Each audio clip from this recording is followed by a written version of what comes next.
Hello po. Bilang dagdag na rin po sa sinabi ko kanina, ito pong ginagawa kong video. Ewan ko, hindi ako pala vlog. Wala po akong vlog, ano? Nililinaw ko po, inulit ko. Wala akong vlogs. Hindi po ako vlogger. Hindi ako ganon. Kung masabi niyo po siguro, content creator or digital creator, yung mga ganyan nilalagay sa Facebook po, ano? Maring pwedeng ganun ako, pero ayaw ko nung nagvo-vlogs na ang dami-dami pong sinasabi. Hindi ko gawain talaga yan eh. Bihirang-bihira ako nagsasalita sa camera na ganito.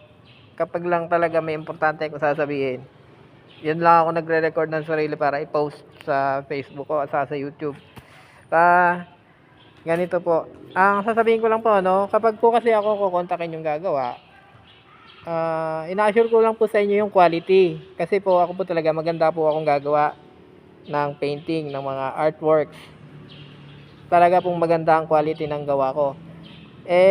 Hindi naman po sa niyayabang, pinopromote ko lang po talaga yung sarili ko kasi wala pong ibang gagawa nito eh. Ako lang din, walang tutulong sa akin eh. Tinutulungan ko lang po sarili ko. Para parang nagpo-promote ako ng sarili. Pasensya na kayo. Kinakapalang ko lang mukha ko. Ayan ano. Ayan, asan ako? Ayan, nakaupo lang ho ako dito sa bleacher. Nagpapahinga lang ng konti, tapos tatapusin ko yung area doon. Mag-aalas 6 na rin. Tapos magpapahinga na ako. Ayan yung stage sa likod ko. At nandito ako sa gym. Nakaupo ko sa bleachers.